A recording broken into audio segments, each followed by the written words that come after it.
have started the streaming.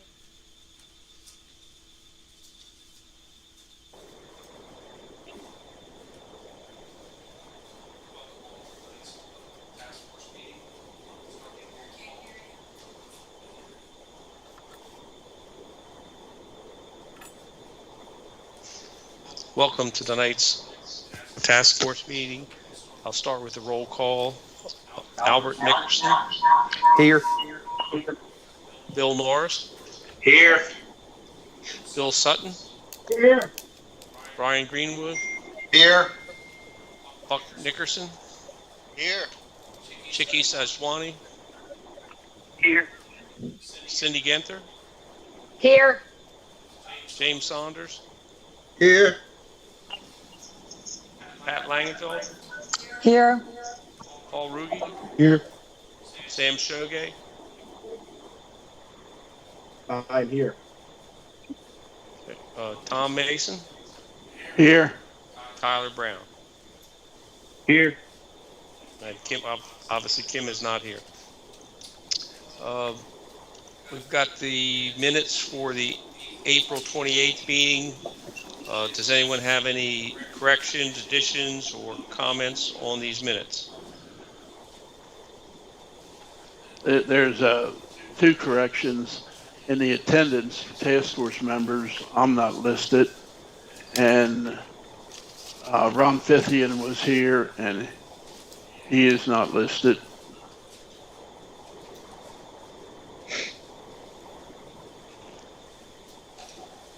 Okay, anything else? We'll correct those for the record. Thank you, Tom. And hearing nothing else, we'll accept those and move on.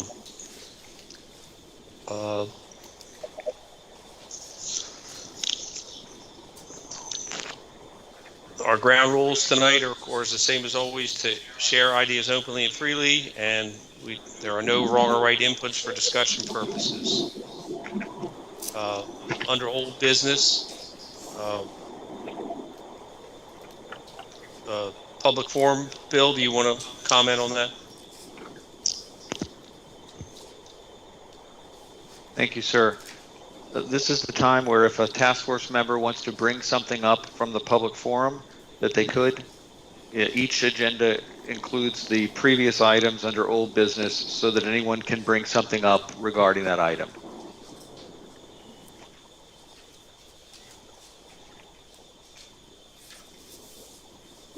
Any task force items have any comments? I would note that there was some confusion about the public forum versus a public hearing, and I think we need to clarify that for our next public hearing. And I hope we had heard from all the public who wanted to at that time. There was some confusion about that. Yes, sir. On the review of task force members' requests for text exchange, and does any task force members have any comments on the already currently reviewed text amendment changes?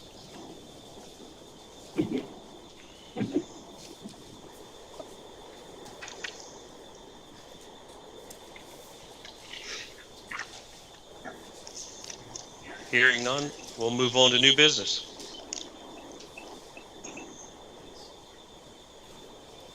All right, we start with number 16, I thought. Yes, sir. Okay. We did skip number 16. Yes. Okay. Start with that. All right, number 16, review front yard definition for corner lots. Who's handling that from staff? I'm happy to take that on. This was a task force member's request. Currently, the front yard and the front of the building is determined on a case-by-case basis. And this suggests when there's two driveways, perhaps one could be removed.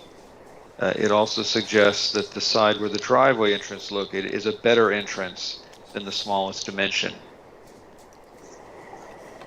You have something to add, Carla? I was gonna say, currently the front yard is defined. Can't hear you.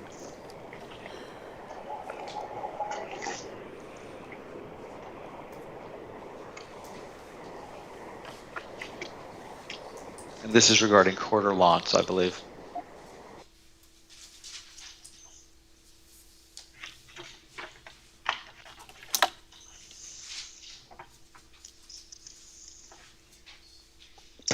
Sorry, we're having some technical difficulties.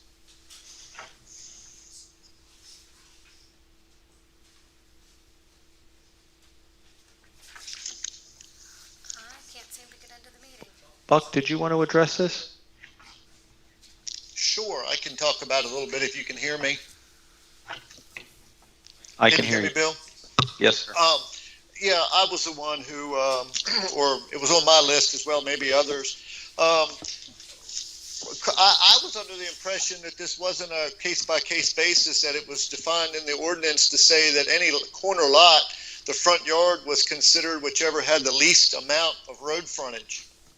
And I've had some instances where it didn't really make sense when the driveway came in from the longest distance. And most of the time, the way the driveway comes in is the way the house faces. So I just, again, with some of my other requests, I just kind of thought it could maybe be better defined. I have a situation right now where I have a lot that's going to be coming in front of you that is actually three-sided. So we're going to need to determine the front yard of that one as well, because that's in Kentmore Park, where the setbacks are very small. The existing houses are very close to the roads, I should say. So that was kind of the premise behind my request for this one. Thank you. Good. Yep. I'm getting the high sign. We're good. No other comments for that one?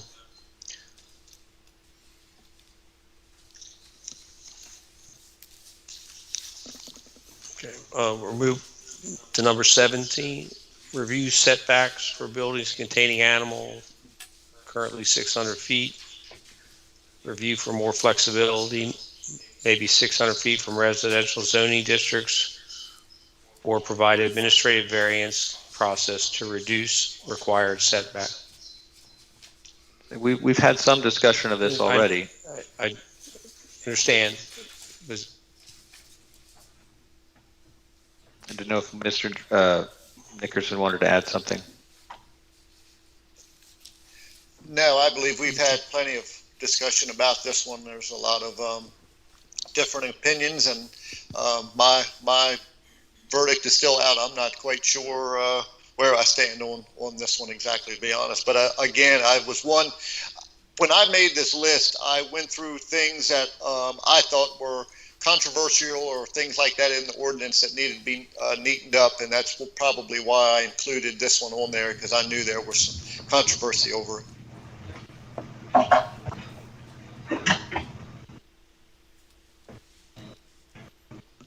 Any other comments? Yeah, this is Pat. I got a lot of feedback, sorry. Anyway, I think when we talk about the ag issues in a larger group setting, when we could determine what the setbacks for the various types would be, because the large animals versus the little lots that have one horse or whatever. And I'm sorry for the feedback, but I don't know why. If everyone can mute themselves, that will help, other than the speaker. Thank you, Pat.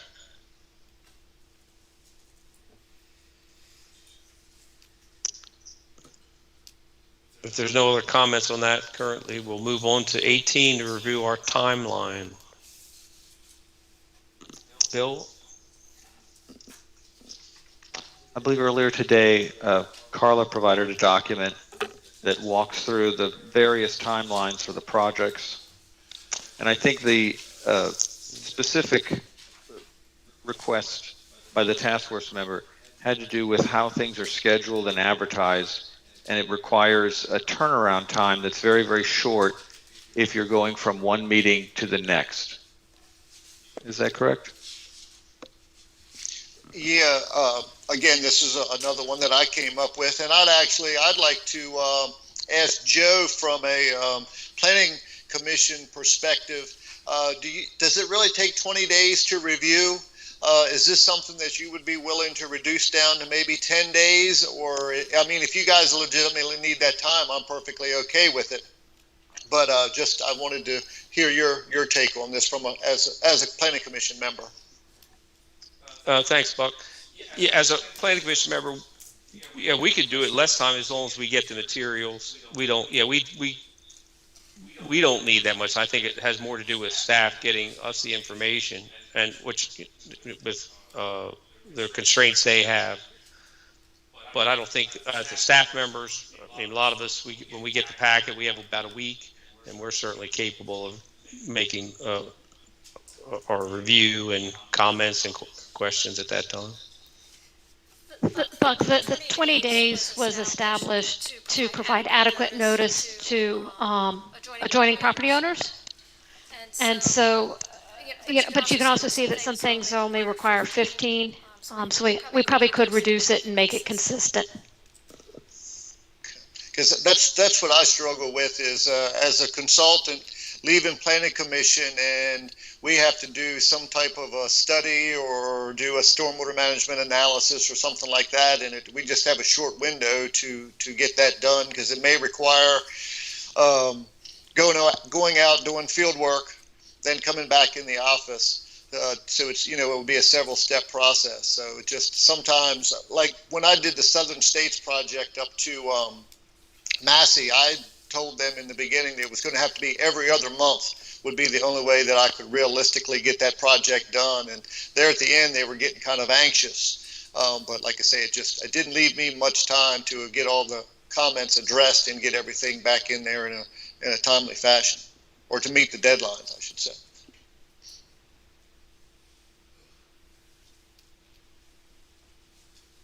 Thanks, Buck. Any other comments on that? Okay, we can move to the list of staff recommended items. How are you going to handle this, Bill, Carl? Are you just going to run down the list? I had a few things I wanted to say to introduce us to this portion of the meeting. Okay. We started this series of meetings by introducing topics for general information, group discussion, and direction to staff based on the specific requests received from the public and the task force members themselves. Tonight, staff will suggest additional topics that are more technical in nature for consideration by the task force. You'll be asked whether you want to include any of them for further discussion, which is your call to make.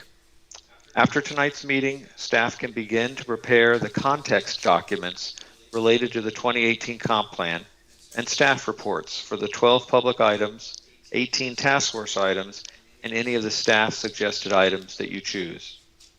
Later in the meeting, I'd like to hear from you on which meeting dates you would like to schedule topics, so staff can plan for those discussions.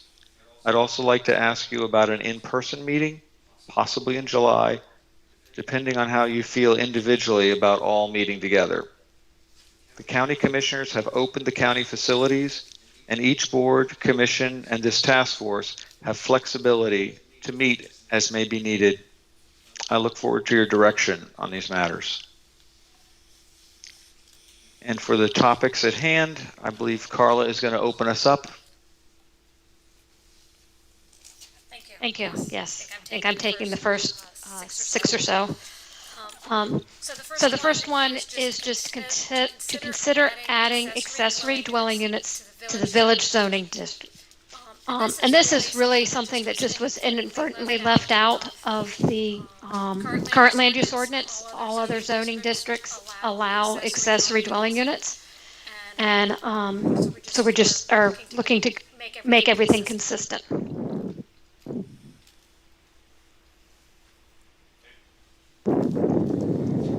Thank you, Carl. Could you define what you mean by an accessory dwelling unit in the village area? Is that a second place where someone could live? That you'd have two dwellings on one lot? Yes, in most instances, it would be a second dwelling. Often, the accessory dwellings need to be smaller and kind of subordinate to the principal dwelling. A lot of them are used, whether or in-law kind of suites, I guess maybe children. And then they can also be rented in most districts. They would also be the dwellings you might have associated with a business. So you could, have the business on one story and a dwelling above.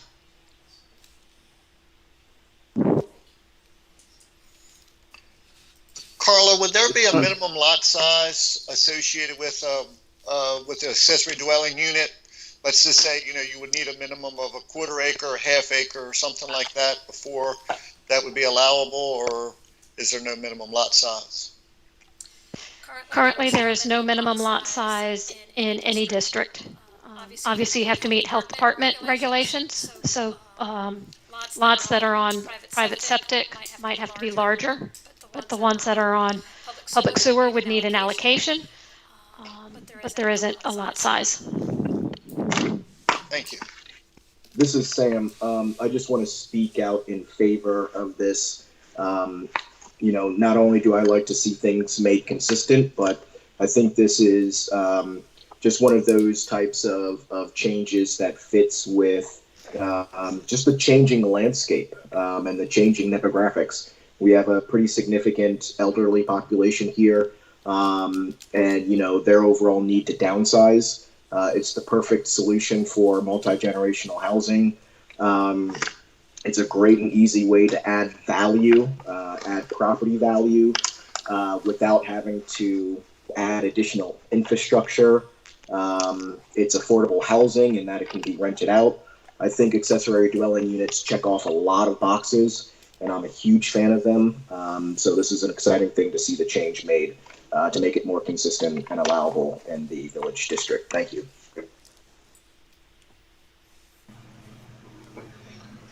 This is Cindy. This is Oh, sorry, Jim. This is Cindy. I support what Sam has said and agree that we should make accessory dwellings in village consistent with the with other zoning districts. In addition, I think it's a great idea for people who have businesses on their properties and to be able to support those. Sorry, go ahead, Jim. if I'm hearing you correct, you're stating that you're gonna have two dwellings on one lot in the village. Is this what I'm understanding? Yes, sir. Accessory dwelling units are actually allowed in all other zoning districts and just were accidentally left out of this one. And your private sewage is going to go to one sewage? Well, that would be up to the health department. You can't tie two dwellings into one sewage. Again, it would have to follow health department regulations, and I'm not going to try to answer those. Okay. We better take another look at that, because from my understanding, that you can't tie two dwellings into one sewage. So Mr. Saunders, you're right in that two residential, or at least I'm assuming you are right in that two residential units can't be tied into the same septic system. But this isn't necessarily resident. It's an accessory use to the primary residence. So that is so since it's subordinate to the actual primary residence, it's still considered, I guess, one lot, if you will. So I think the health department, this definitely falls within their overall purview and ability to regulate. So it's really just going to come down to the size of the septic tank and the drainage field. But it's, I think, totally allowable, not to get overly technical. In the county for the septic system today, they guarantee that you have to put the bat system in with the drainage lines. So what I'm saying is that that dwelling got to go to that bat system as of today for the state law, and to put that drain line behind that bat system, you can, I don't see. Maybe I'm wrong. I don't see how they're going to put two dwellings into that bat system and drain it out. Mr. Saunders, it's happening all over the county, and I think either the property owner has to enlarge their septic system and their drain field or their tank, or they might have to put in an auxiliary tank. But again, that falls to the health department to regulate. If the health department won't allow it, then somebody wouldn't be able to put up the accessory dwelling unit. But we do have accessory dwelling units on private septic systems all over the county, except in the village district. Okay. All right. One question I would have is the zoning in village, is it 4 houses an acre? That's correct. So in other words, you can now have 8 houses on an acre. Yes. 4 of them would be accessory. I mean, I'm just wondering how that all. I mean, I'm not opposed to it if it would work, but that would be a lot of houses on 1 acre. That's almost like I don't know, group housing. Well, it's on the individual lot. Accessory dwelling units do not count towards the density. Okay. But I'm just saying, would it all fit even if you had 1 acre and you can already put 4 houses on it, and if they wanted to put an accessory dwelling, and all 4 of them wanted to do it, you'd have 8 houses on 1 acre. Is that correct? You could, in a way, but accessory dwelling units can be part of the main house. Main So, house. so it doesn't have to be a physically separate dwelling. Separate. Okay. It can be an apartment within the main house, or an apartment over an attached garage.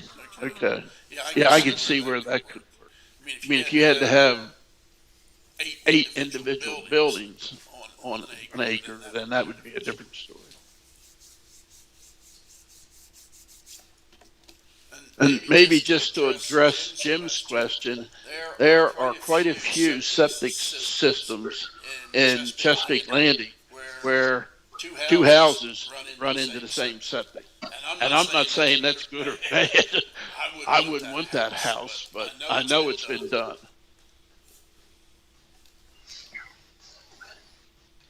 Can I interject something? It's Billy Norris.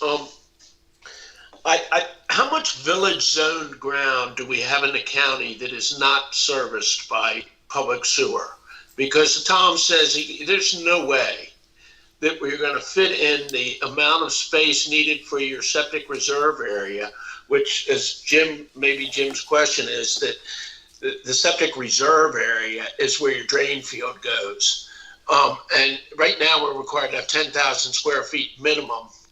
And so when you're talking about putting 8 houses on 1 acre lot, it's absolutely no way it'll all fit in. So I think that the question would be, isn't most of our village zoning in the county served by public sewer? That's a question. Most of it is, but not all. Still Pond is not on public sewer. There's some village zoning in Locust Grove.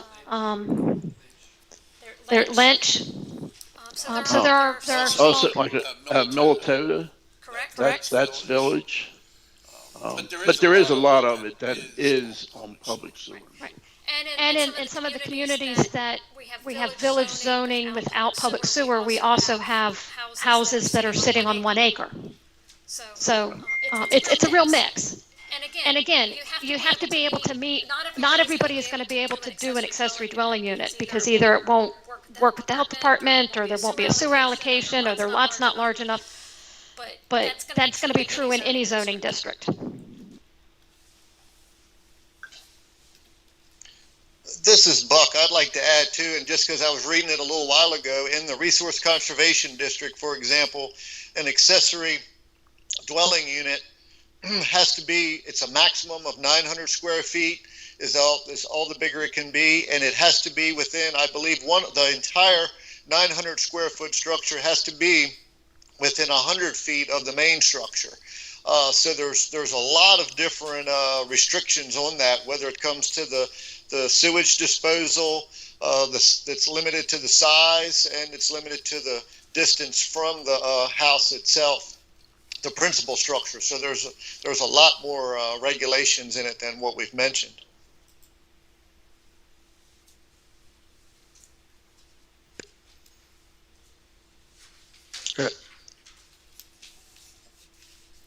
Thank you. Thank you all. Good discussion, but I think, like Carla said, a lot of this is going to be governed overall by the health department or the water and sewer districts. Number 2, Carla.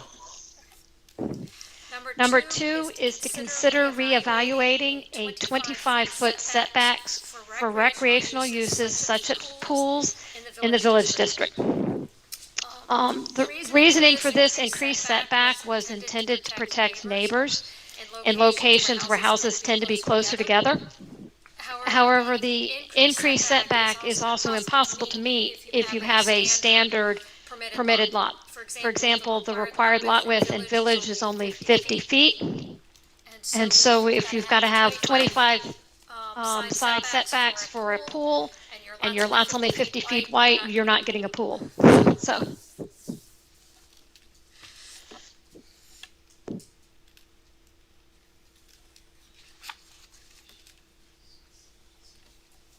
Carla, in the definition, what are some other recreational uses besides pool? Off topic. Things like tennis courts, other game courts. So I guess like if somebody wanted to put horseshoes or. That's fine. Yeah. The recreational, that would be permanent type recreational facilities, like pool or tennis courts would be permanent. But there's things like badminton courts, bocce courts, all that kind of things, which could more or less be set up and taken down. Maybe it should be looked at as just permanent units. I think that is how it functions. I mean, if it's caught if somebody needs to come get a building permit. So you need a building permit to put in a pool. You need a building permit to put in a tennis court. You don't need a building permit to go put up a badminton net in your backyard.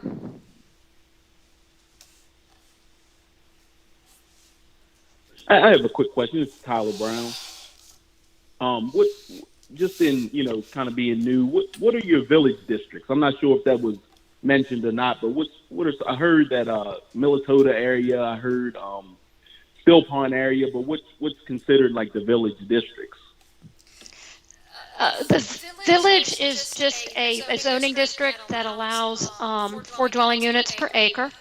It's in the communities that tend to have public services such as churches, maybe a post office. Wharton and Butlertown are good examples of villages.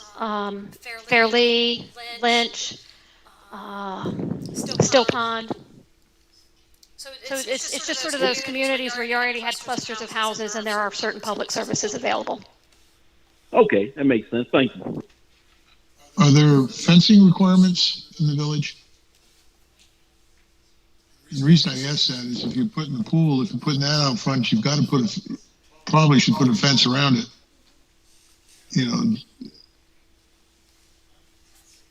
Pools can either be fenced or you can have it's like a retractable, lockable cover. So, I mean, there are a couple different options in the building code. Right.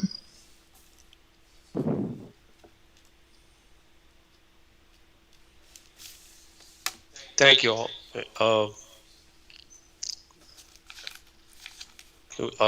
Carla, we're clarifying the accessory structures located in the this Joe kind and of goes. Carla, before you move on, I'm afraid I may have inadvertently muted someone. And it looks like the number is not there any longer. It was phone number 571-338-2127. Do we know who that is?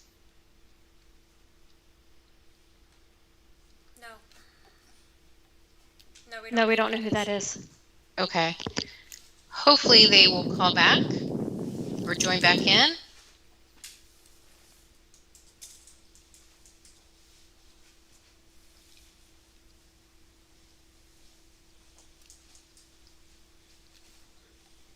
Cindy, do you want us to wait a moment or continue? Maybe Sandy could give them a call in case it's someone from the public who's trying to participate. But I don't think we need to pause the meeting. Okay. Cindy, can you give me that number again, please? Yes, it's 571-338-2127. Okay, thank you. Uh-huh. Sorry about that.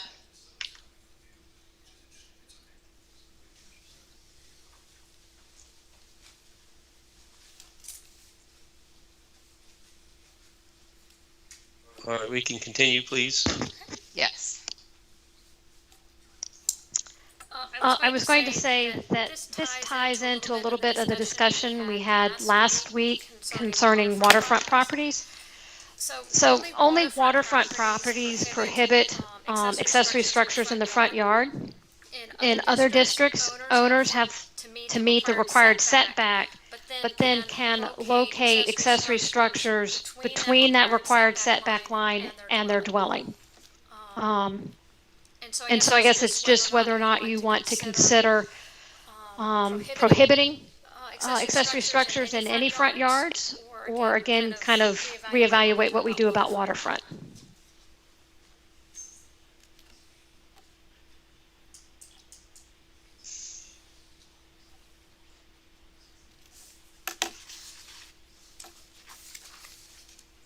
Any comments on that?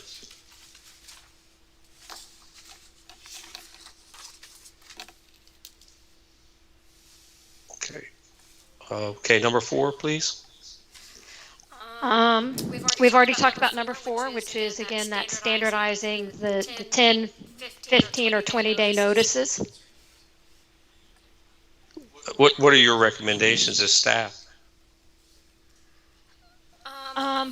Probably to try to go to a 15-day requirement instead of the 20.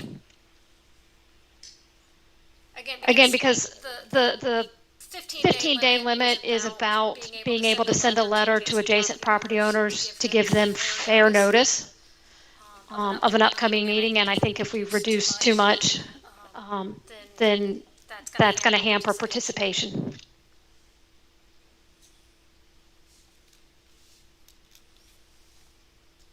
Thank you. Okay. All right, number 5, please. So number 5 deals with telecommunications towers. In this land use ordinance, there is a provision in the special exception for towers that they be renewed every 5 years. There is only one tower that was approved with this provisions.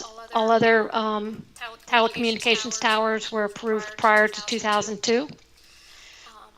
That one tower did come in after the first 5 years, but then has failed to come back in for a second renewal.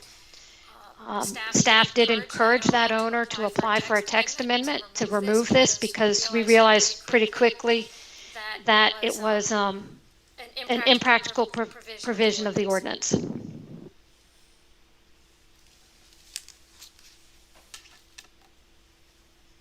Okay.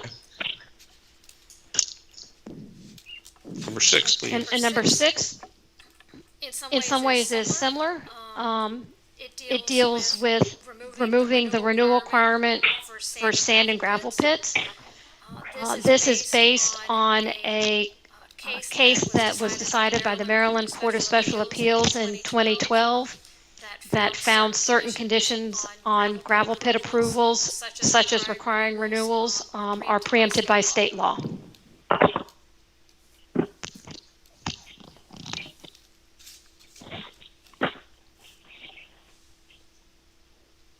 How does the state account for public complaints or for renewal? Then you have to go through the MDE. I guess it would depend on the nature of the complaint. The Board of Appeals and the Planning Commission can still do an initial site plan review. And then if there are conditions such as where trucks can park or how early they can be on the site, those would be complaints that would be filed with planning and zoning, and our enforcement guys would go out and check it. So it would fall to planning and zoning to enforce the conditions. Okay.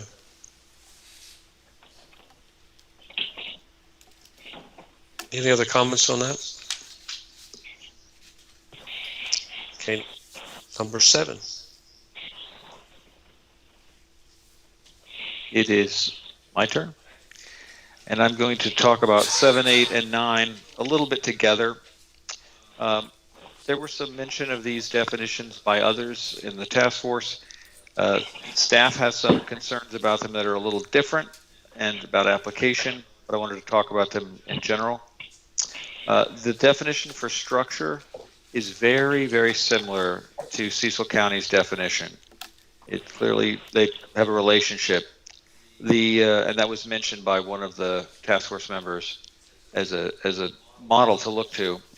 The issue at hand for staff is that because fences are considered a structure and structures are regulated in a certain way in the critical area district, it requires a more strict standard in Kent County than the rest of Maryland that we know of for what can occur in the abyss buffer area for fences. And the idea was that fences without footings might be considered something other than a structure. And that would allow things like rural style fences and other fences that don't require a footer to be used in those buffer areas.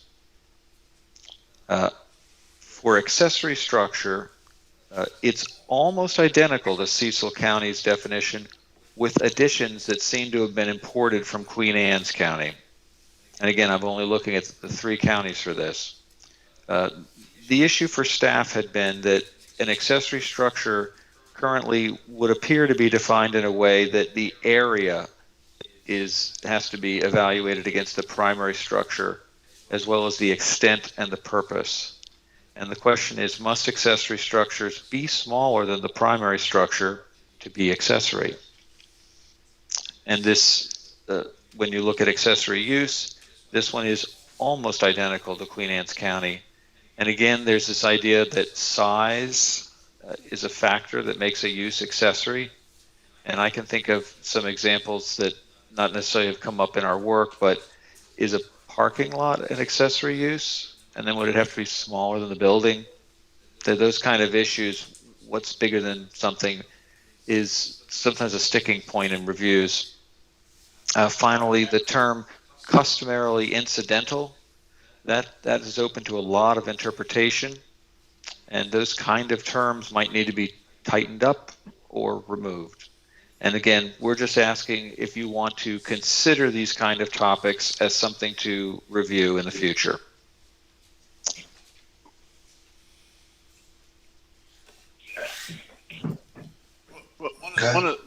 One of the questions I would have on structure is a pad of cement poured on the ground, asphalt, a structure?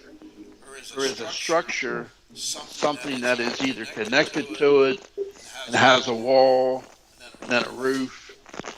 I think there's some question there. I mean, that has come up before. What really is a structure? Okay, thank you. That's a good question. Can I interject something? I think that also goes with what Tom's saying. Also, is somebody really defining a fence post as a structure. That troubles me because I think there's a bunch of old fences and stuff within the buffer and different areas. And if that's being called how old is something got to be or not be? I think we have to clarify some of that stuff. So I do think we need to work on that and do some better identification of those types of situations. I mean, in my opinion, a structure is not. I mean, if you pour a 10 by 10 concrete pad because you want to put your car on it, change your oil, so you're not laying in the dirt. I don't think that's a structure. But I think under our regulations now, it is. So I don't know. I mean, I think it needs to be clarified. Then you could get into the question: if someone paves their driveway, have they put in a structure? I'd be stretching it, but if you can't do it somewhere else, then you can't do it paving the driveway, if we're going to call that, or pouring. I mean, there's some people that would pour cement as a driveway. But if you can't do it somewhere else, then you couldn't do it, I wouldn't think, as a driveway. I just think it's something that needs to be looked at and clarified.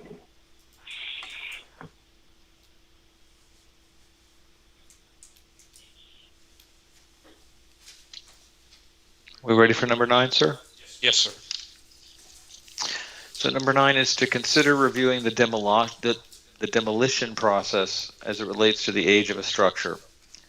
So currently in Kent County, structures that are older than 75 years are considered historic and subject to the provisions, and it's a 3-tier provision. Before demolition occurs, photographic records need to be made. A decision needs to be made regarding what tier those records are recorded at. And the national standard for what is considered historic starts at 50 years. So I understand that was a discussion a long time ago here, but don't know if you want to reopen it, but that's certainly an area where we could look at that and decide if 75 years is still our standard for historic, or might it be 50 years?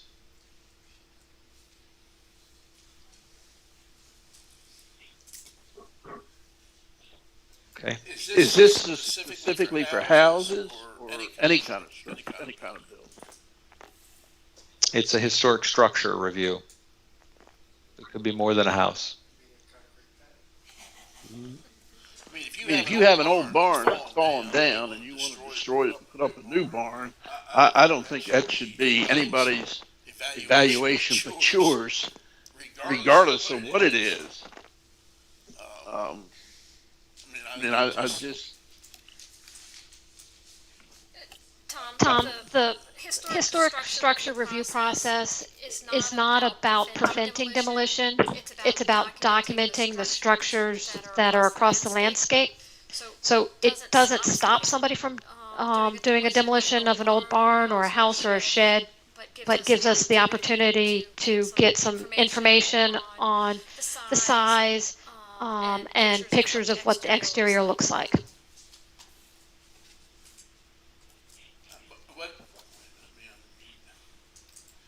I mean, what's that process? How long does it take?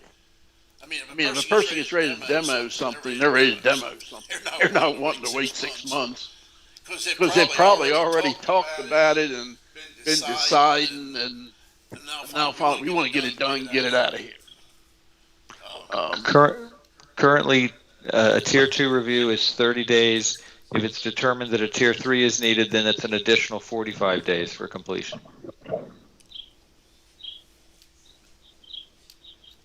So that could be as long as 2.5 months, depending on the structure.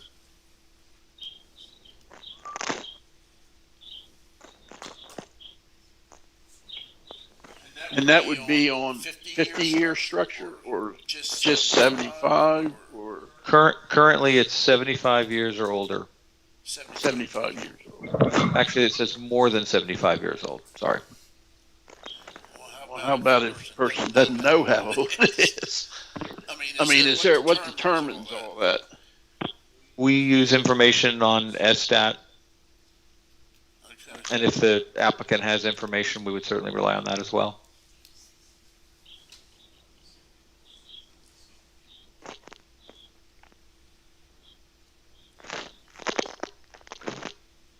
Shall I move on to number 10? Yes. This is a very simple one. I'm not sure I understand it fully. It was suggested by a member of staff that the way we measure the waterway width is different from the way the state measures it, and we might want to measure it in the way that the state measures it. And I remember Buck mentioning this earlier in his discussion as well. Yeah, currently the state measures it. They kind of take the projection of your proposed pier or what have you, and measure it that way. I saw some text the other day and something that I was reading that you measured perpendicular to the opposite shoreline that I thought, and that's kind of typically how I do it. There was a previous member of staff here who kind of would go in any direction. I know at the mouth of Churn Creek was almost pulling parallel to the shoreline to get over to a point there at Churn Creek instead of measuring across the mouth of the waterway there. So I tend to agree with this. Probably needs to be better defined. How does the state define it now? Like I say, well, I've been told from the MDE reviewers is they take the projection of the pier, and normally you will build a pier perpendicular to the shoreline because that's the shortest distance to deep water. Sometimes I have been in cases where you had, just because of the terrain of the land, there was one access point, but deep water was off to the left. It really didn't affect the length of the pier, but occasionally, on rare occasions, a pier may be 45 degrees to the shoreline or something like that. But they definitely do not measure down the shoreline to get to the narrowest point. They kind of, in my opinion, use common sense more with it.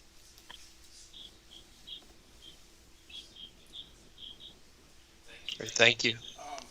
With that, when I just look at this, and maybe it's more defined in the ordinance now, but when I look at waterway width, I'm thinking of a waterway in a field. And I'm like, what? I mean, as a farmer, that's what I think of. So somewhere there should be worded that defines it as a waterway in our streams or bay or whatever, wherever that is. That's just my narrow agricultural thinking. Commissioner Mason, it looks like you're talking, but we can't hear you. You're probably right, because I was muted. It wasn't me. I don't know that I need. Do I need to repeat it? Not for us here, but basically, I was thinking of a waterway as a waterway that's on a farm, and that's my agricultural thinking. So the definition should, I think, somewhere clarify that we're really talking about a waterway as it's connected with a river or the bay or wherever we're looking at that part of it. Tom, our definition is in the handout, and it is the measurement is made at the shoreline location of the pier and the narrowest width of the waterway from that point. Okay. Well, then that would explain it. Yeah. Tom, it's only applicable to navigable water. Right. It's Kyle Kirby. Okay. I had a beer and a husband for you. No, you didn't. Yeah, I did, and I was going to drink one.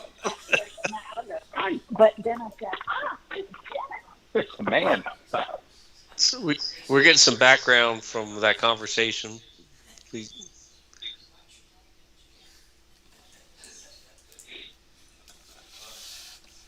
Number 11, please. Number 11 talks about the conditions related to hunting trailers on farms. There's several sections cited. I'll read the one from AZD. It says one hunting trailer, temporary, from September 1st to the following February 15th, continually, provided that such trailer is a minimum of 150 feet from all property lines. These shall be located around existing buildings and out of sight. And my understanding is that there's a number of seasons for hunting that extend past February 15th, so that this might be a little too restrictive. That's why it was mentioned. Well, that'd make you happy. And you can see your second baby eating on the phone. That would make you happy. There's someone in the public. Yeah. We're getting another conversation, so please check your mute buttons. Very long. Are you talking? My mute button's on, right? No, you're yeah. I didn't think we could get in. Whoever's at 571-338-2127, we're getting interference, hearing conversation. You can listen, but if you have a mute function on your phone, if you could press that.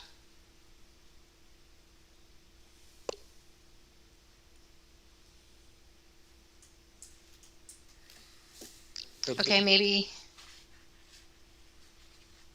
that took care of it. Sounds clear.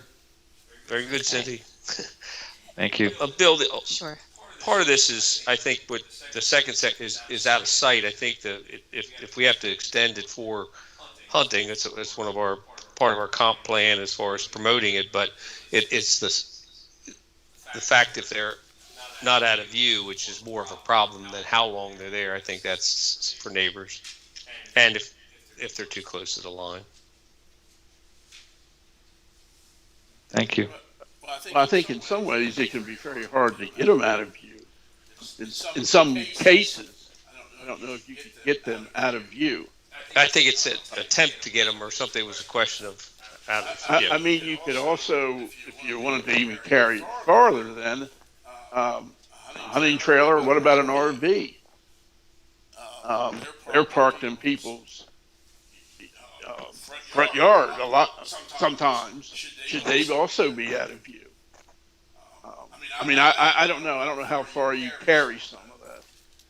And some of these hunting trailers, once they get them there, you can't move them. And a lot of them are happy just to get them there. I understand that's going to be the problem. I think is what a RV is not a permanent use. I mean, it may be it's on wheels and can be moved. I think that's part of it.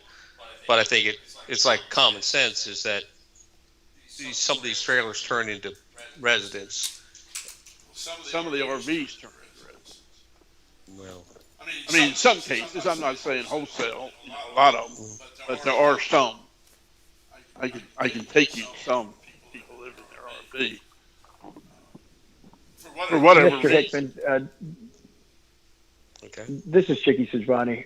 I just want to make another point on this is whoever's hunting or leasing the hunting property from, let's just say a farmer or whatever, they kind of have to play it around how the farmer has it structured as well, because, you know, if the crops are in the ground, they're not going to want them to go at a certain point, or, you know, just kind of almost have to work with whichever farm it is or whoever the farmer is. So I don't know if the timeline thing can be looked at it from that perspective as well, because again, all depends on who you're leasing your property from or who the farmer is. And then that time you can get in or out. And also, you know, in February, we still have snow goose season. And then, you know, we also have turkey season going on, you know, April and that forth. So I understand the out of sight one, but just something to take a look at. And again, I have a different opinion on it because that's what we do, but we need to take a second look at it if we can, please. Yeah, I mean, hunting season has pretty near become a year-round thing. You can pull it away for 3 months and bring it back. Does that make sense? And then some of it's, I think they're put sometimes places where they can get electric. I agree. On the farm. I deal with this a lot. I understand Yeah, that yeah. landowner or that should regulate it, but it's the common sense is that they don't become permanently used Right. structures, and that's why a lot of them are. I mean, we all know quite a few that have been there for years, but it's placement, how close to the line, that we don't end up. People apply for campgrounds here and those things that they have to follow rules that we shouldn't allow it to happen at carte blanche in other areas. Absolutely. Is there any way we Anything can else? structure something? We can pull a special permit for that or something of that nature? Can we look into something from that end?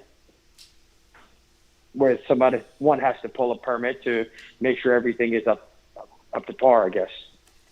Yeah, you are supposed to come get a use permit for a hunting trailer, and the request to review this was put forth by the enforcement staff because it's a hard thing to enforce. Making sure that somebody has pulled one out, you're right, they stay there for a long time. People have multiple hunting trailers on their farms. And so I think the enforcement staff was just looking for a better way to make their job easier, so to speak. Not so that it's not harder, that they're not always having to go to landowners and say, look, you got to deal with this, or Do people normally get a permit? Or, I mean, do you actually get people coming in asking for a permit for the hunting trailer? Or we do have people that come in. I'm not sure how often. I think a lot of times they might get it the first time, but they, again, then it becomes hard to regulate. Have you removed the trailers? Is it coming back the next year? Right. So it varies and it might be one of those things that people get the use permit after somebody recognizes that it's there and says, hey, you need to come take care of this. I think we want to be careful. I mean, hunting is a real economic driver in this county, and we don't want to make it by regulation something that discourages hunters. And that was the point of the enforcement staff. They don't have an issue. They just want to make sure that it's a way that can be regulated fairly and consistently throughout the county.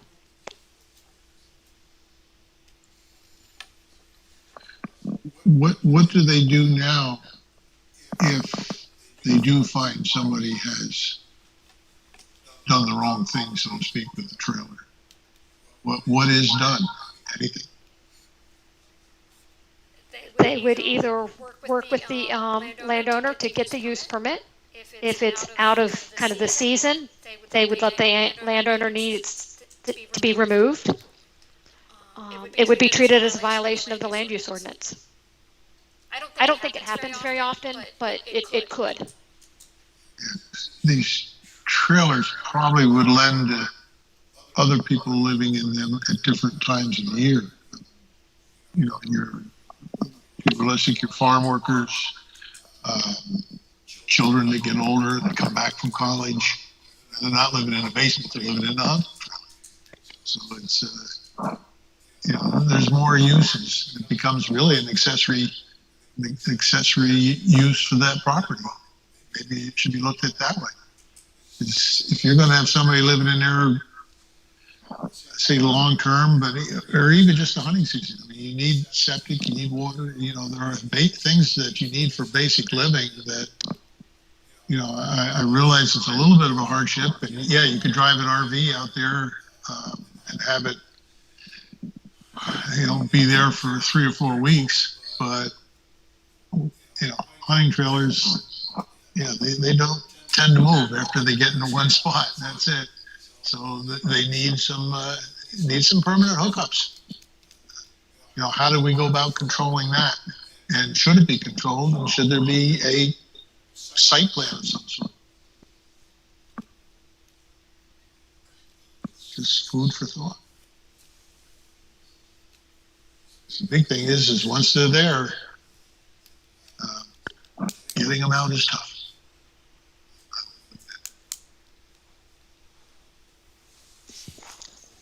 Thank you. A lot of good discussion there. Bill, should we stop now? Take a break? We'll join back at 7:20, please. Thank you. And just a note, when you move around, we ask that you remask. Thank you.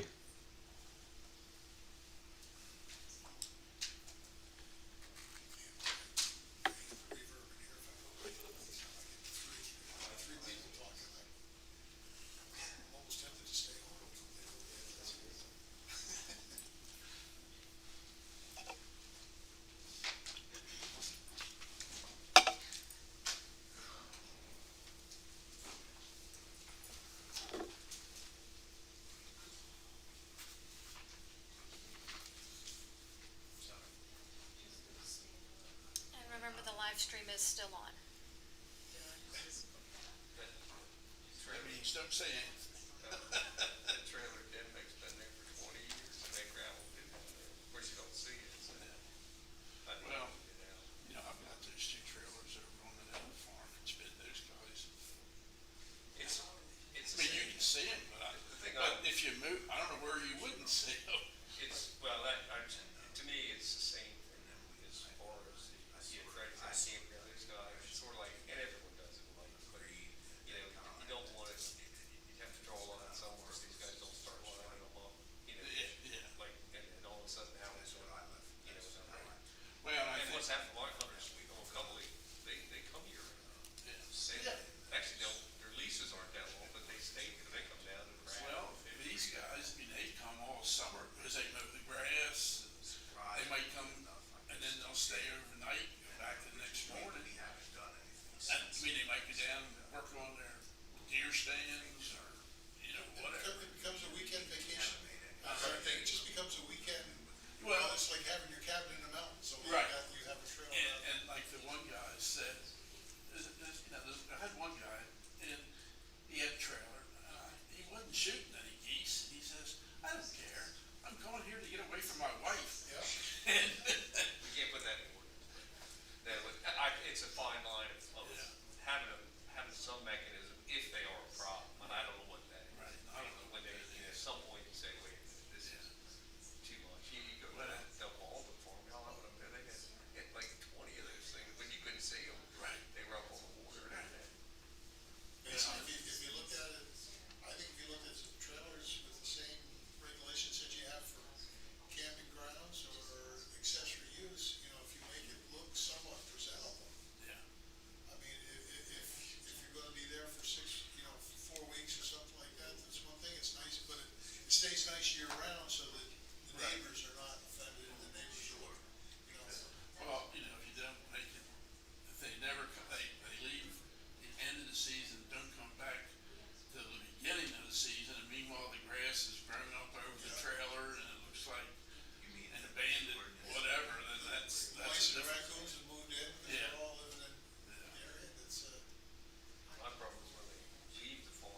that's when you start into other things. That's what I say, there has to be some kind of control on the limit of the amount of tonnage. Or it's no longer a hunting cabin. I mean, you may call it a hunting cabin, but it's now something different. It's just in a farm, you've got a couple hundred acres, you could hide that thing back in the wood lot somewhere. Well, depending on how the farm. They don't, Yeah, right. it used to be for the water value, they put it on the edge of the wood anymore, but now the deer hunters, they want them away. They don't want them near the woods. And then a lot of times. Some of the deer stands could get broken. Right. Some of them, I think, Yes. pretty nice. Some of them I've seen around here, Oh, they're sweet. Yeah. And then you really don't want them, if you put the hunting trailer, and some, it depends on the farm, back near the woods, you may have to drive clean across the field to get to it. And then it gets wet, and the next thing you know, there's stuff that tore your field up, or. I've been there, done that, just pulling the trailer around and going to, You know, used to go to Formula One race up in Watkins Glen. Every year it would rain, every year the trailers would be stuck in the lake.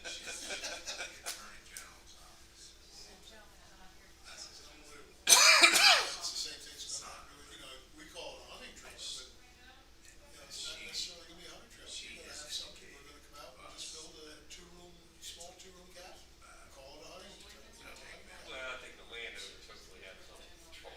yeah, And that's the enforcement too, is the county's not going after that guy with the trailer, they're going after the landowner. landowners. I mean, if someone complains, you gotta address it. Well, I don't see anyone building a structure for hunting. No, but they may jack up what you consider a permanent use. If you go out and jack the wheels off the ground, put some kind of, even if it's a temporary block foundation around it, so that the trailer is not sitting on the wheels and axle. Well, then I don't see the county on all that staff, but if someone complains, the Right. landowner's gonna get a letter. Right. You gotta have. Well, And I've got some, they're using old barns, they fix them, someone fix them up fairly. Right. Sure. Yep. You wouldn't know they're there, Right. but, you know, I mean, if you wanna, and they don't have to have porta potties, but Right. they have electric and water. Yep. And, Well, and I think a lot of it works on the complaint. yeah, but that's what I said, that's the only reason I say it's a. We as a county aren't only looking around, we're not looking for trouble. You can't. You know, you can't do that. Right. But it's, like I say, it's just, at some point when you kind of like, you know, when you see, wait a minute, a couple trailers.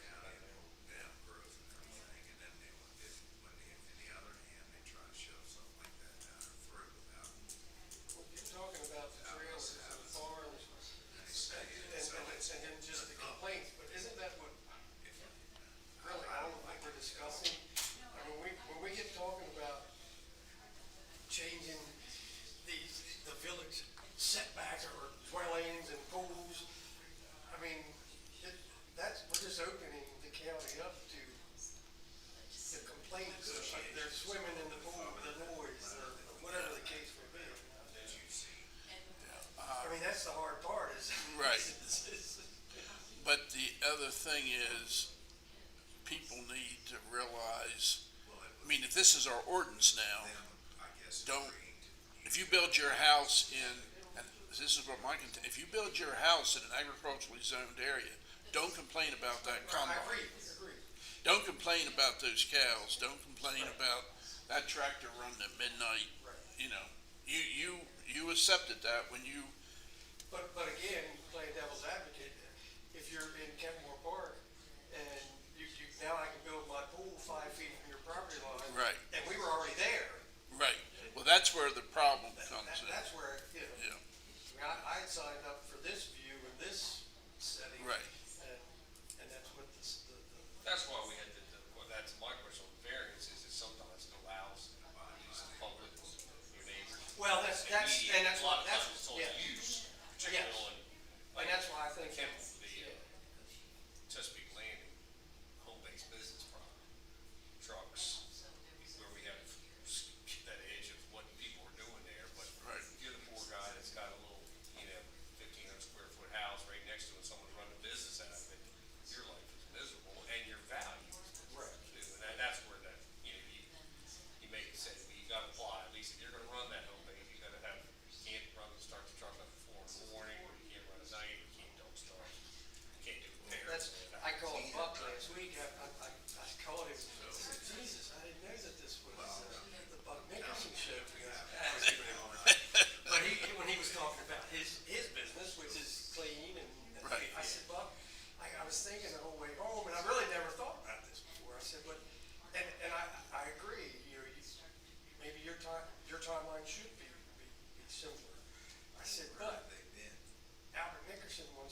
one's too good. Chesapeake Landing, we were just talking about it. And I want to have a chainsaw carving business. Right. You know, Right. I mean, it's a How's total that? different thing, you know, I mean, it's, Yep. even though it's still a business. Right. Well, that's where I think that fine line of variance is the admin type stuff where they can say, listen, you know, you make a judgment. Right. You know, you're a, you know, whatever, run a financial consulting or, you know, that kind of stuff. That don't have, you know, Right. minimum employees. And you don't really don't have any public. There's no impact, exactly. Cars, you don't have equipment outside. But it's just, It's tricky, I mean, it's. well, it's the trouble with is, you know, a lot of, and there's, we probably know there's 5 or 6 home-based businesses where they aren't impacting, it's probably illegal, I mean, it's against the ordinance, but they aren't impacting anybody, but, you know, the other guys that bought, you know, because Tommy Humphries gave me this all the time. Oh, yeah. I heard that for 25 years. Right. He bought, loaned, and these other guys, that are staying working out of their farms, their homes. Right. He said, I bought it, I did it what you were supposed to, and that cost me money, that's not fair, and that's the part. You're gonna require businesses, you can't about to make everything, they want every district, unless the guys that own the industrial or commercial ground, they're like, what the hell do we do? Yeah. Tom and Amy yelled at that forever. I bet I mean, and I can see, you know, I can, and we can all name 20 people doing it. But, and they're all run clean, ethical. Oh, yeah, businesses. yeah. But I can see where Tommy was coming from. He's had in-laws, guy, we know that, they started later and they were running it, he's like, wait a minute, I did what I was told to do. Right. Pretty much, that was the other last ordinance, you know, he said, that's when it came up, is you gotta run these businesses out of industrial or commercial ground. And he went and bought it, and said, wait a minute, that's not fair, that no one else has to do that. But some of that's why you update the ordinance. Oh, yeah. Eventually. Eventually, yeah. Because, you know, I mean, things change. I agree, I And just think that that's, sometimes those kind of issues, that's, Yeah. no one, we don't need any more enforcement ordinance, but is if you have a mechanism for the public, the neighbors to say, listen, you can have your home-based business out, but some restrictions on the number of trucks, number of employees, whatever. Right. At least they comment, maybe the planning commission and appeals board would disagree. Right. But at least people can say, well, I have my, you know, I tried. And And you may mediate, I think that's what happens a lot of times, the neighbors say, what do you want? Right. Don't park your truck there, please, let's run, you know, do that. Right. Don't let it, you know, don't start it Sunday morning or whatever. Yeah, and likely, nobody ever knows anything goes on Yeah. after it's done anyway. Right. Yeah, like I say, I mean, you probably can start with about 20 of them that home-based businesses around here. Right. And even best, probably most of them are in. And the guy that runs the truck and trailer. Right. Got one right up the street from me. 2 or 3 diesel trucks and he starts up running. Pickup trucks. Maybe he has a And a lot of building He has, material. I'm sure he's got it. A lot of building material in the driveway. I don't know anything. Yeah, they have those trucks, 3 trailers. Also been a Puerto Rico. Maybe he's legal. Nah, I don't think so. I really don't think so. Actually, all they have to do is just clean the damn place up. That's what aggravates me. You ready? I'm ready. Hope I was not marked. Yeah, now we'll find out if you get done.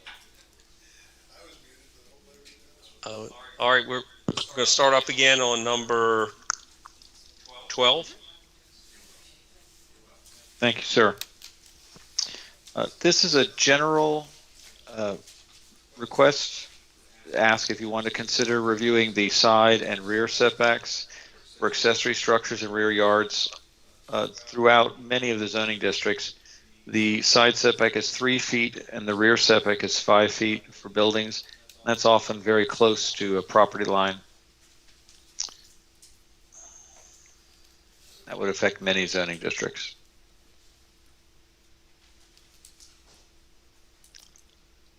Is staff recommending that may be increased then, in general? At least take a look at them Okay. and see how the effect is. So yes, Okay. increasing them would be the direction. Thank you. Any comments on that? This is Buck Nickerson. Yeah, my comment would be maybe, I understand like a small roll-off shed, maybe like a 10 by 12 shed or something like that, being 3 feet from the sideline. But when you start talking pole buildings and all of that, that's awful close. Now, granted, when you start getting to buildings over, I don't know, 1,000, 1,200 square foot, you start probably encountering stormwater management, which is going to push that off the line. But maybe buildings under 200 square feet or something can go up to 3 foot and 5 foot, but anything over that, maybe more, something along those. I don't know whether you don't want to make it too complicated, but I would take into consideration building size when we do look at those setbacks. Yeah, I would agree with that. Good point. Thank you. Okay, number 13, please. Thank you.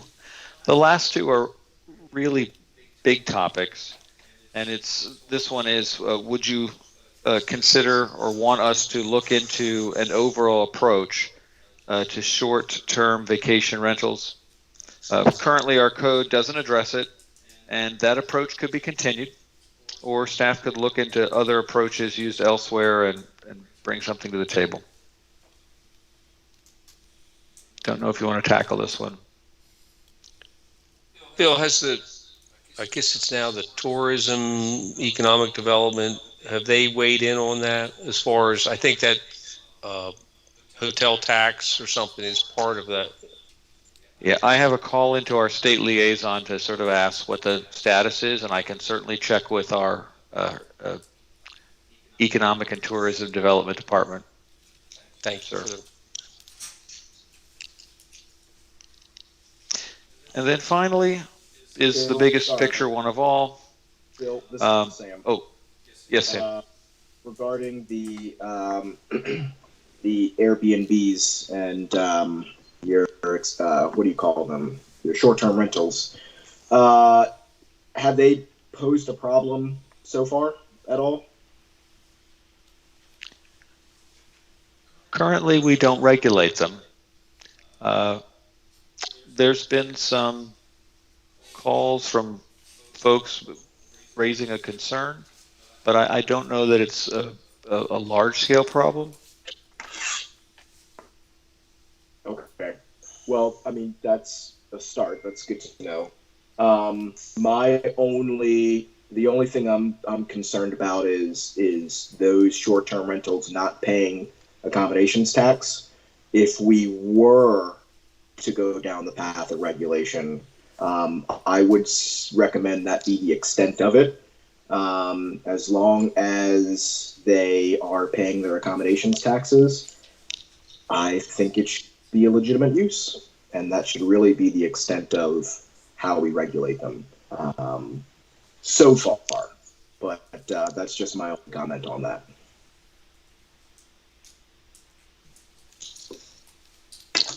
Thanks, Sam. Okay.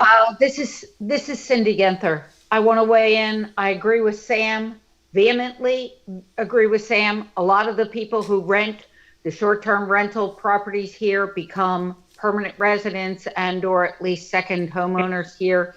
And it is a major source of people who come here, enjoy this place, and end up deciding to move here.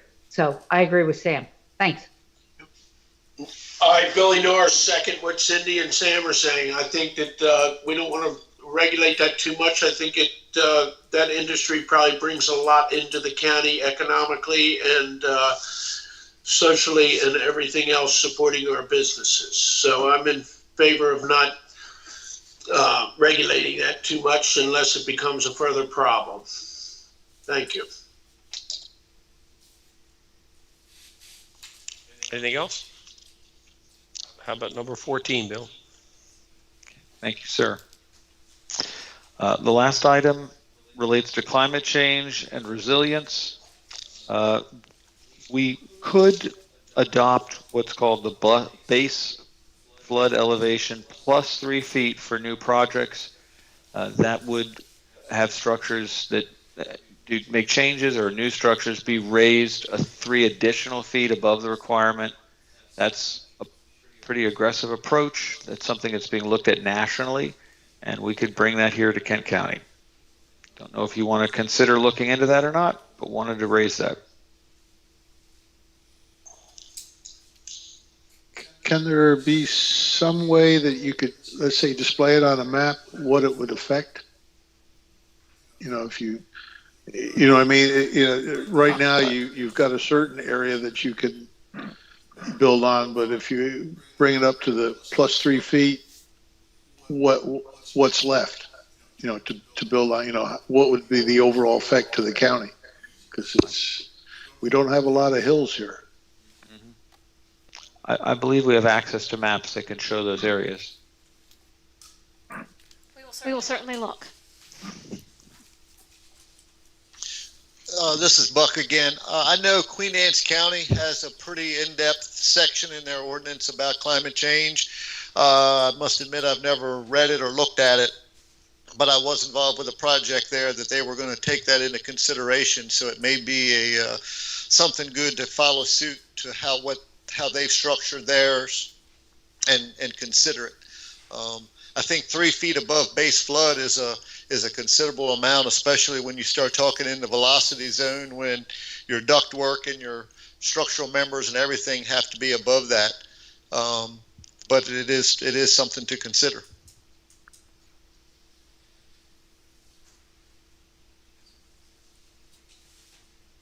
Okay, thank you all. We move on to the draft schedule, Bill. Yes, sir. So at this point, I'm hoping to get suggestions from the task force for dates that you would like to discuss specific topics. As we put together staff reports, we're going to walk through the different items, but if there are specific dates where specific topics are desired, we can plan ahead for that.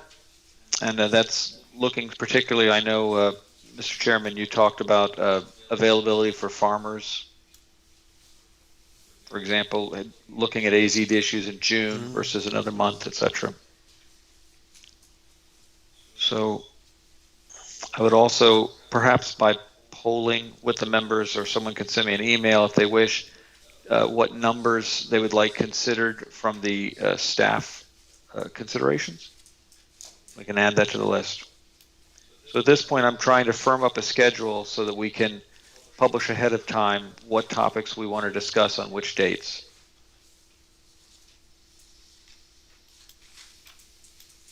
And Bill, we can send these in electronically, so we can certainly do that. If there's a discussion that's desired, we can do that now.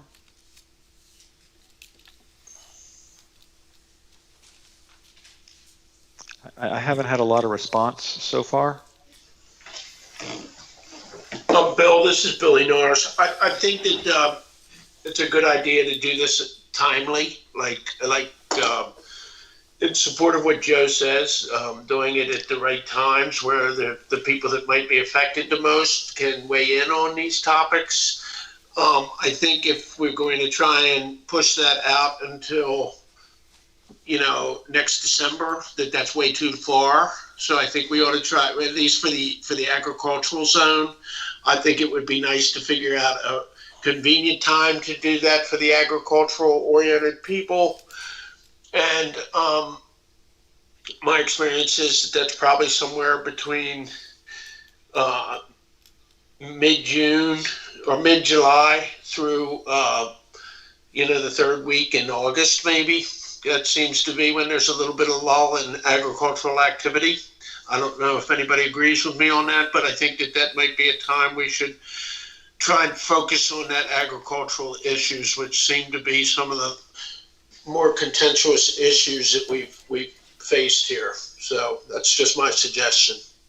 I think if we wait until all crops are in, which might be, you could probably stretch that till end of November and December, we're just pushing this process too far out. So that's my suggestion. Thank you.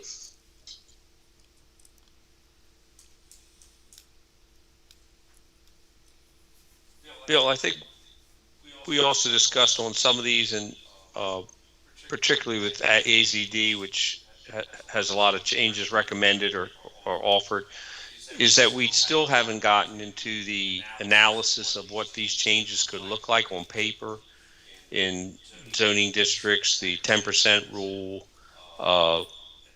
and for some of us that involves a lot of staff work or consultant work. I guess that's what they're paid for. But to tell, if you change it this way, this is what you're going to see in your AZD or your RCA. Same with the rural residential and the residential, that section we looked at earlier, is that we're operating in a little bit of a vacuum here without knowing what those changes how they may affect the county. Yes, sir. And my goal is, if we can have a schedule for when you'd like to discuss topics, then staff can prepare that research for those times. So, for example, if you wanted to talk all about AZD at the next meeting, I wouldn't be able to have that for you. But if we can have some notion of when you'd like to schedule things, then we can prepare accordingly and prioritize things that are coming sooner versus later, etc.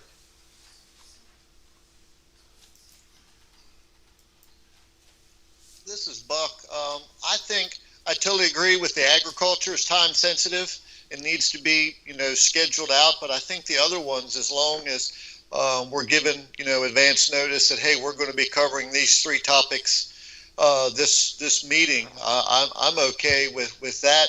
Kind of leave it up to staff of what they have prepared. I know, like just what we just talked about, that the floodplain analysis that may take a couple weeks or even a month or 2 to come up with the proper graphics. But some of the other more easier things, maybe we could start with those and then ease into the different things and fit agriculture in somewhere in the middle where it suits the farmers on what little bit of downtime they have, if any.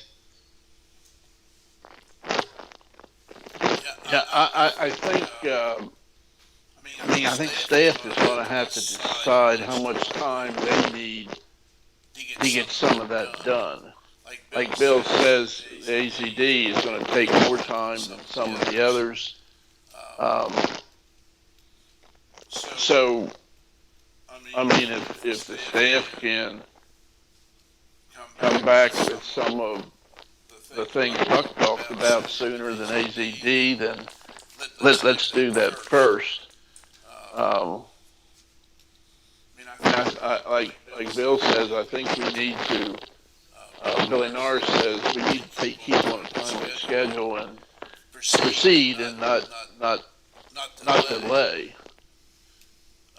While we're working on it, we need to continue to move forward. But I think a lot of it has to depend on staff, how much time they need to come up with the information. And I know you're short-staffed, so that's a consideration too. Maybe there's some things that are a little easier for the staff to get done right away. Maybe we can let the staff put a suggested itinerary out as to what they can get done and what they can't, without us telling them that they have to have this done at a certain point. Let them control, or at least suggest it to us, and then we can take a look. I'm sure there's some things they can get done relatively quickly versus, like you say, the AZD will take a while.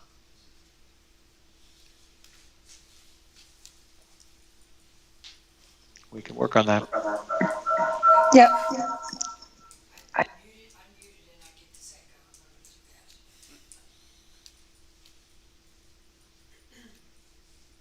Okay, Bill, thank you.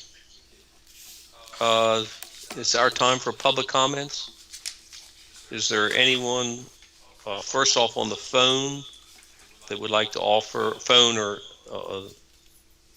feed that would like to offer public comments? Please state your name.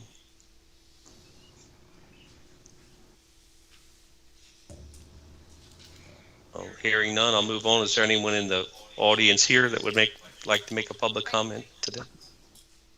Joe? Yeah. It looked like maybe Mr. Crowding, did you want to say something? Oh, Well, I'm not in the room, but can I speak now? please do. I didn't get you, Mr. Crowding. Sorry. I just have a couple things. On the accessory dwelling units in the village zoning district, I think you've got to put a minimum lot size on there. I mean, we're dealing with lots are allowed, 9,500 square feet. You've got some out there in like Eadsville East and up in the village in Kennedyville that are less than that. You start cramming that stuff in there. Where are they going to park the cars and so forth? We got them out on the street now. I think it just, if you put a minimum lot size in there, that would clarify a lot of it and eliminate some of these newer lots that have been created that are pretty small. On accessory structures in the front yards, I'm assuming we're just talking about waterfront lots, because if I've got if I'm not waterfront and I want an accessory structure in the front yard, as long as I meet the requirements for a side yard and front yard setbacks, I can go ahead and do that. You know, if I need a 30-foot front yard setback for a dwelling, as long as my accessory structure meets that, I should be able to build that. And on the sand and gravel pits, really, it's been my experience that the only time that those conditional uses are ever checked on is when they come back in for the renewal process. You know, that's when they really get a hard look, and you end up with any problems that have occurred with them not meeting the conditions of the permit. And then when I get down to number 2 on the age of a historical structure, 50 years, I've got fillings in my mouth 50 years old. You know, I think it ought to be somewhere around 150 years.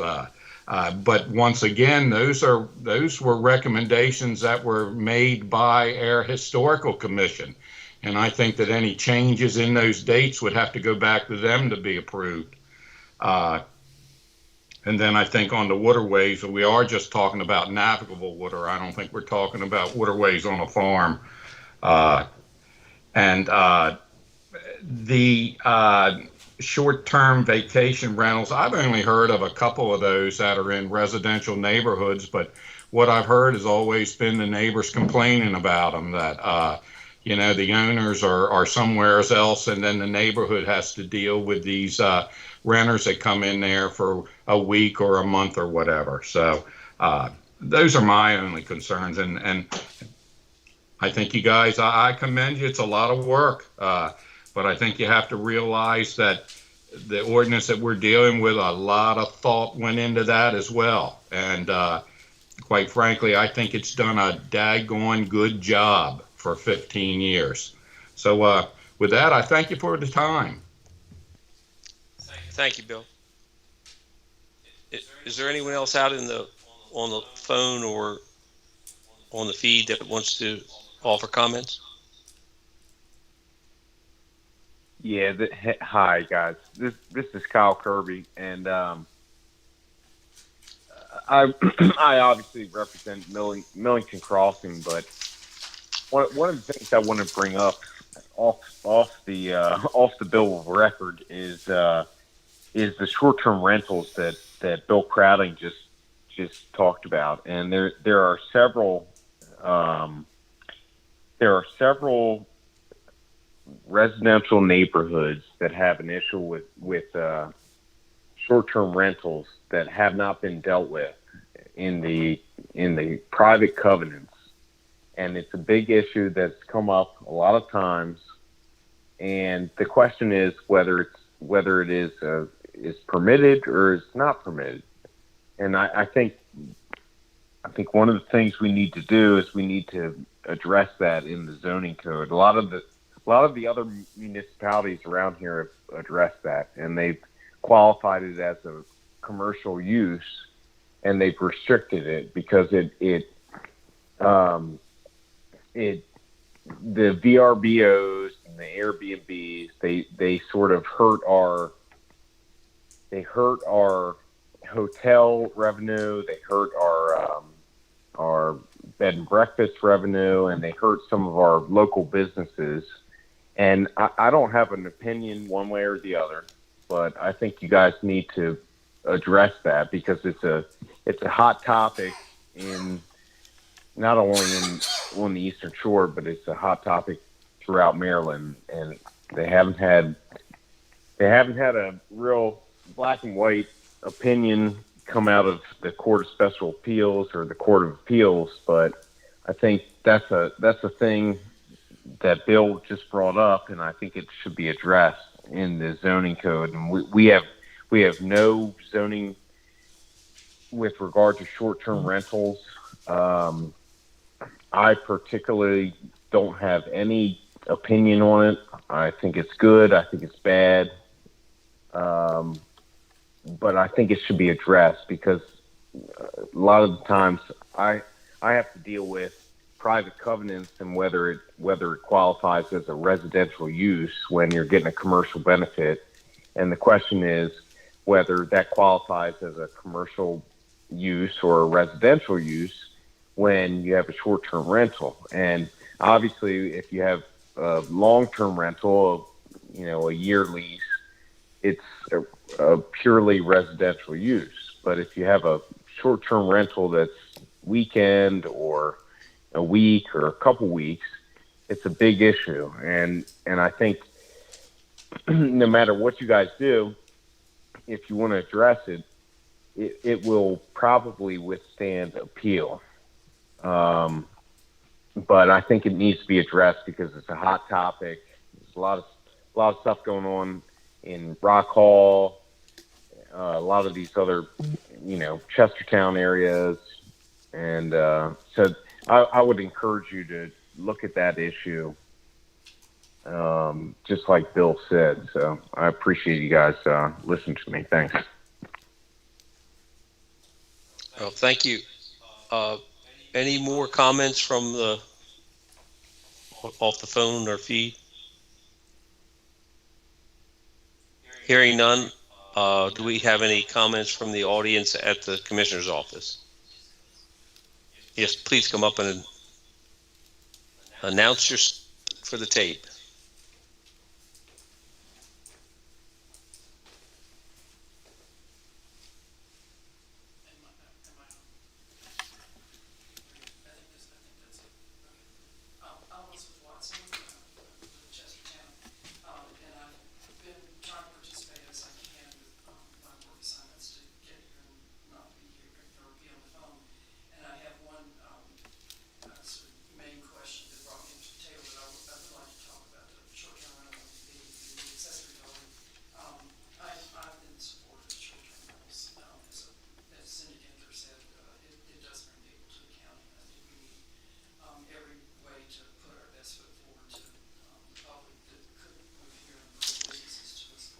Joe, if there is someone speaking in the hearing room, it's not audible.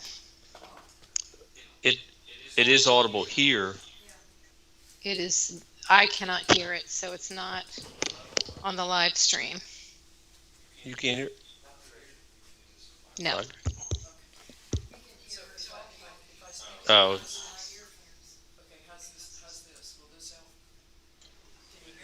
Yeah, we can't hear anybody either.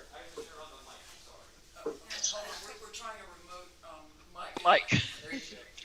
Okay, all right, how's this? Now we can now I hear, yes. Yeah, now I work with We have Elizabeth Watson commenting now. We can all hear her. Thank you. Okay, great. Thanks. Okay, so I have one sort of new topic to bring up, but I want to talk about the short-term rental. I think that Cindy Ginther hit the nail on the head. It's an important part of our economic development, and we need it.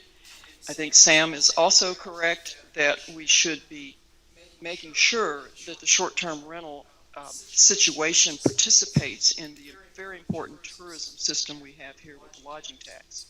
So I'm not sure how you cure that. I'm sure there can be problems, particularly in the villages where there's, close by neighbors when you have those issues. But I wouldn't want you to discourage it. I certainly understand what Kyle is saying about making sure that you give some backup to community owners, property owners who are also dealing with covenants. It's not your business to enforce covenants, but Kyle is simply asking for rules that he can apply when he helps neighbors do the enforcement.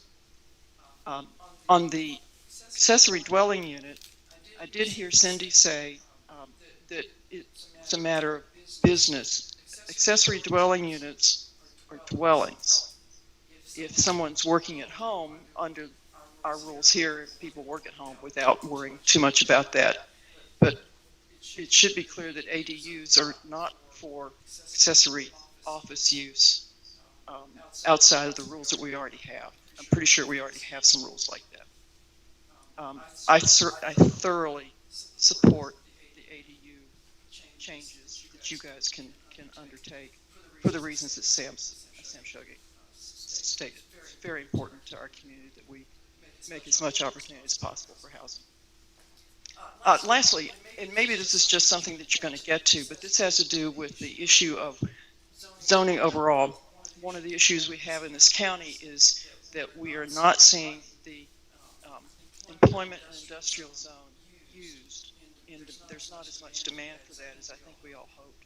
And I would hope that you could look at that issue and see what you need to do to make that more desirable to people who can bring businesses here. And that includes renewable energy.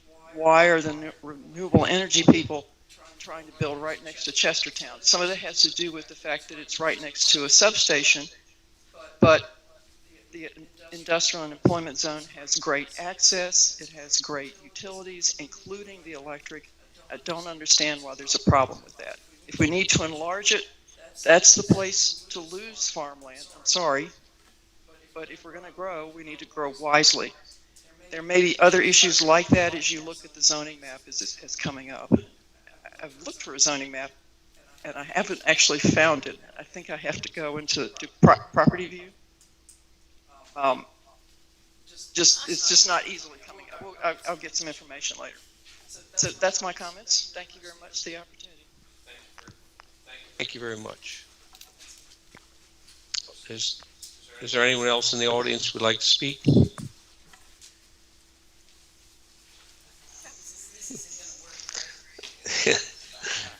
Here comes your mic.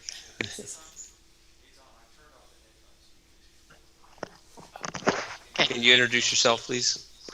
This is Janet Christensen Lewis. I'm hearing myself over and over again. I just had a couple of comments. I also support short-term rentals, but I also see that there can be a problem.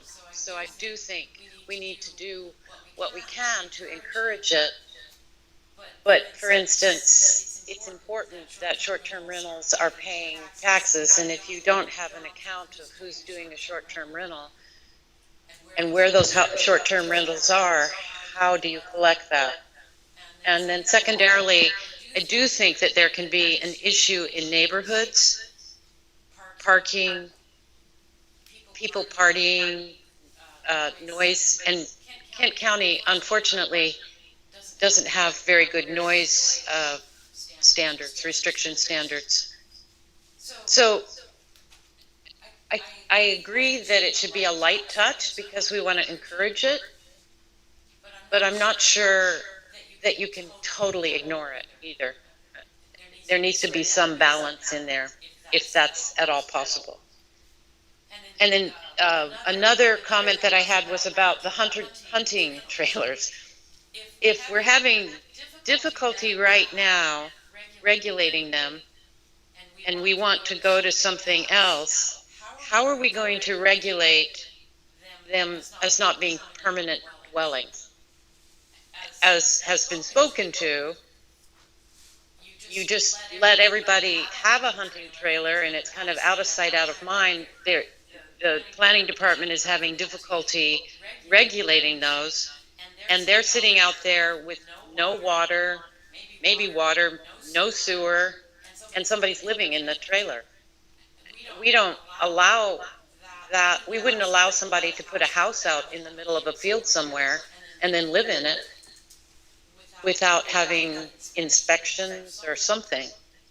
And I think that, we got into this down at some of the campgrounds where people brought in trailers and they're supposed to be temporary and they're living in them. I just think this is a really slippery slope that you're getting into in terms of this overall trying to not regulate hunting trailers. So I would look at that with very jaundiced eye. Thank you. Thank you, Ms. Lewis. Is there anyone else in the audience here that wants to say anything? Thank you all very much for your comments. We'll move on to task force comments. Does anyone on the task force have any comments related to particularly the scheduling or information needed from staff for any of the topics? They can give them a heads up now, please.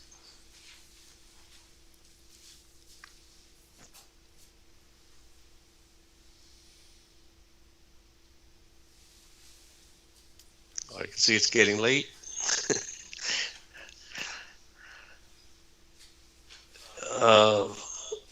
Any research for the staff?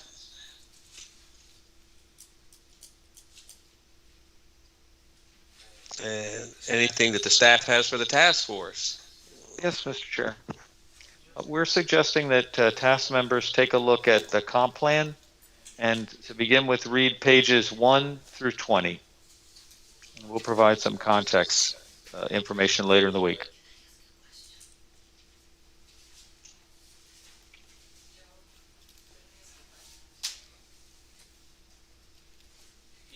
Yes, please go ahead. I'll ask it and you can reiterate it. Where can we find the zoning map?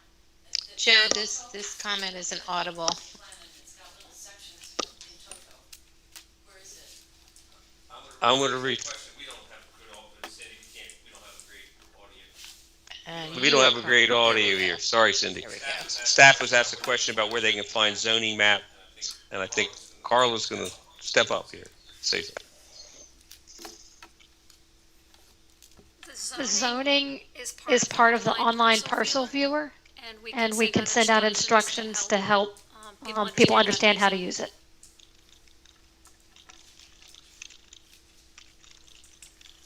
Okay, and they'll be on the portal, or be sent to the people participated here, or We can do both. We can do both. Right. Essentially, zoning is a layer on that parcel map. You turn off other layers, and then you can see zoning. So we'll send instructions.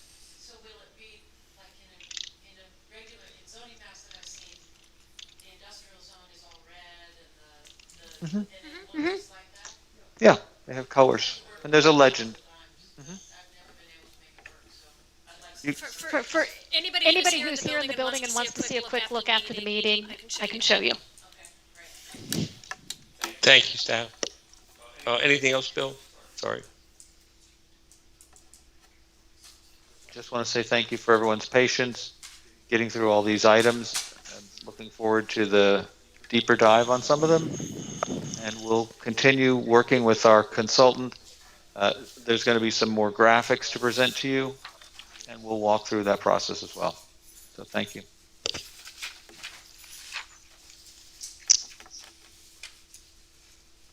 Hearing no further business, I recommend we adjourn. Thank you.